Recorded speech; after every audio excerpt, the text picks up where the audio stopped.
Shall we play a game? We got Star Wars Unlimited. We got classic Star Wars games. We got old school D&D, independent RPGs, mini painting, Warhammer, of course, tons of other games. But first, we're gonna need some coffee here on Board Barista Productions.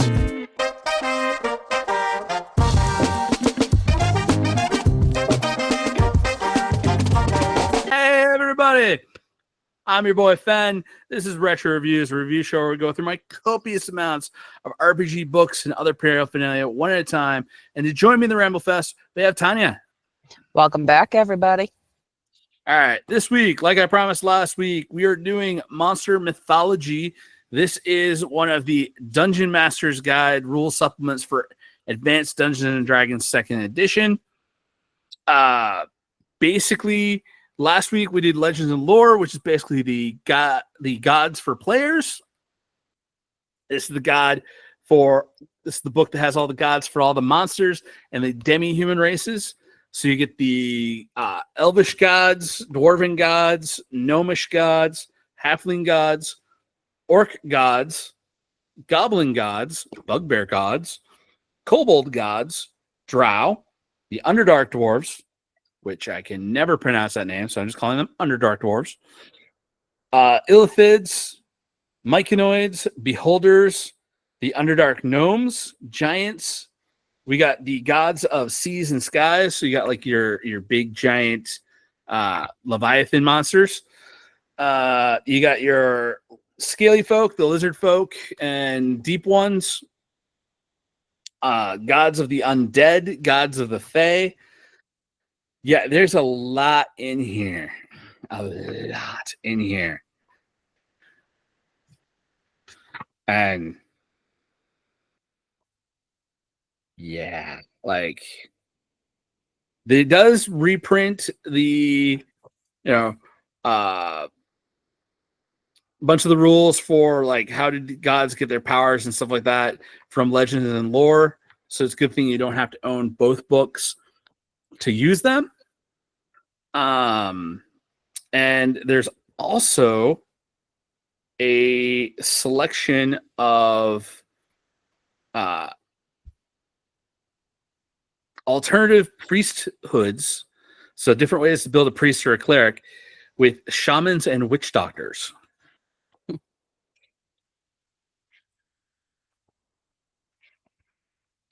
Like basically, in terms of game rooms, shamans usually have weaker minimum requirements, ability scores than priests.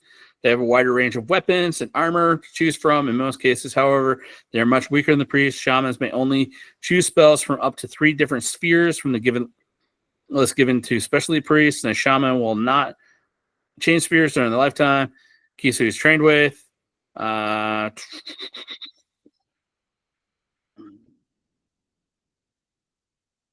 They never go to max level.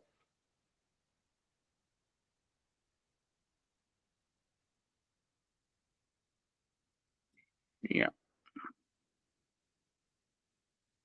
So pretty much Jack's character was an orc crossed with a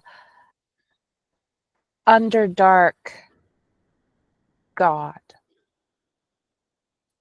Pretty much.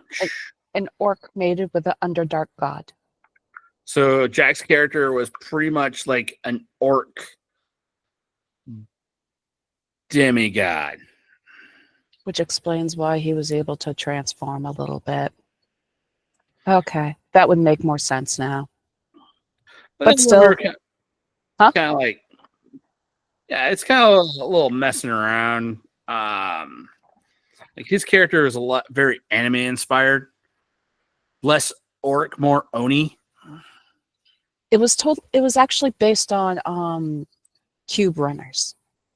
In Cube Runners, like one of the last bosses was a cyclops, just an eye in a black body with tentacles coming out of it, which when you look at it is technically an underdark god. So Cube Runners is, or is it, oh, what the heck else is it? It's not Cube Runners. He plays it on no. Okay, there's a lot of games this kid plays, and I get them kind of mashed up. But either way, one of the I want to say it's Cube Runners. I'll find out next time. But pretty much the character is taken from the Underdark, which means a lot of the games that are being created is people inspired by D&D, whether they realize it or not. Or D&D is good. Well, it's just like we've had this game since like mid 1970s. I think. Yeah, it's safe to say. It was it last year or is it this year that's going to be the 50th anniversary? I think it was last year. No, it's 2025 because it was 1975. All right, so we're 50 years of this game being in the pop culture, being in the public zeitgeist. Yeah, everything is like somehow connected to Dungeons and Dragons. It's almost like Kevin Bacon's acting career, or at this point, like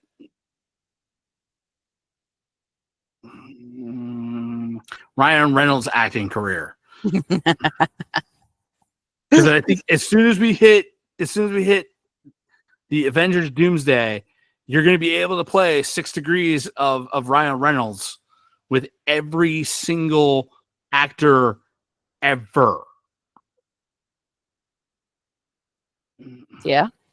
It'll be like, how do you get from like John Wayne to Ryan Reynolds? It's like, hang on, give me a second. Yeah.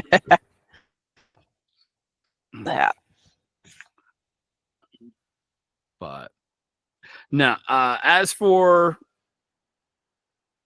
the reason why I picked this book up is because I did want to dive into some more world building type stuff for my thesis, a book based on my thesis, where I've basically been collecting like all the references to spirituality and religions in Dungeons and Dragons throughout the years, just to have something to pull from. But I also, it's kind of,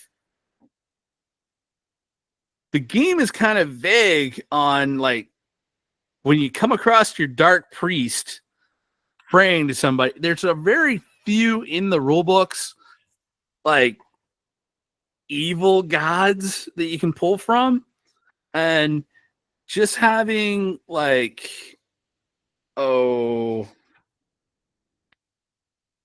let's pull gods of the dark folk. You got like the patron goddess of hags.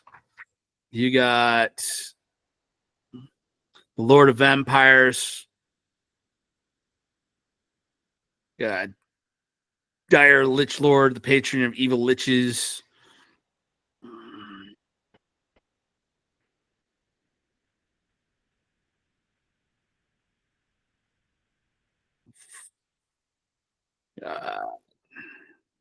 You got the god of were-rats.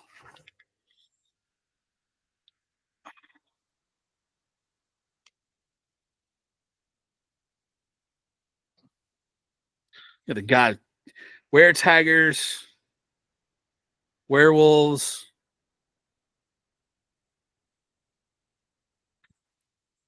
and such.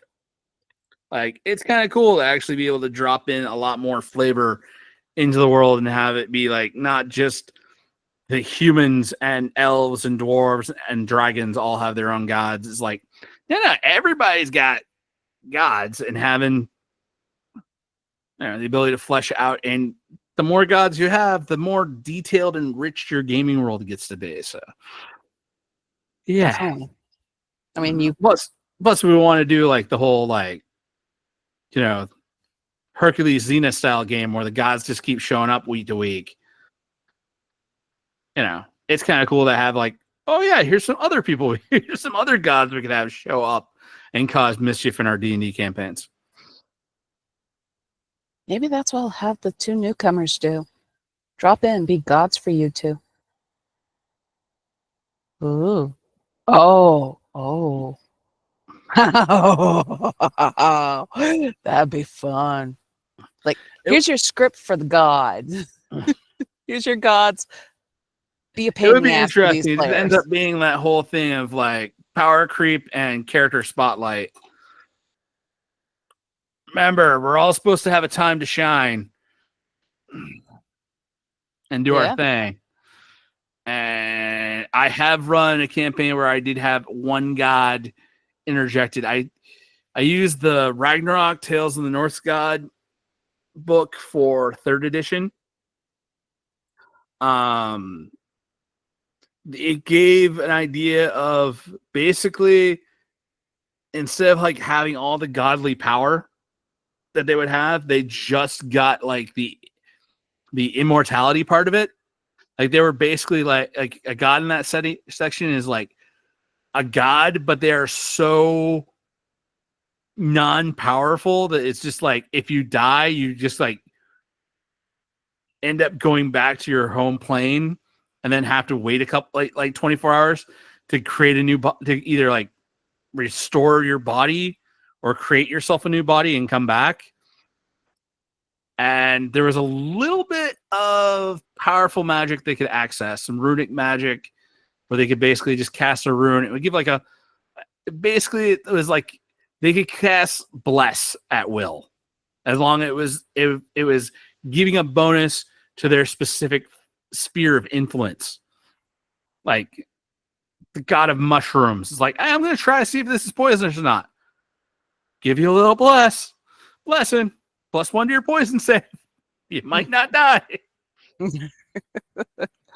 No, that'd be like something like, so I'll let you in on it. I'm going to have Jackson, if he's willing to play along, be the good deity that gives the blessings on everybody, and have the drop-ins be the evil, because I believe they can pull the evil more. Jackson doesn't want to be evil. He claims he wants to be evil until it's time, and then and then when it's time to do evil stuff, it's like, no, I don't want to do that. Everybody lives. Everybody gets saved. Everybody gets suddenly transported to the place of, which he's not allowed to do. He's not allowed to transport anybody to the place of ending. Hey everybody, thanks for staying till the end of the episode. Remember to like, share, subscribe. Follow us on Facebook at Board Barista Productions. And if you want to support us, Patreon link at the bottom.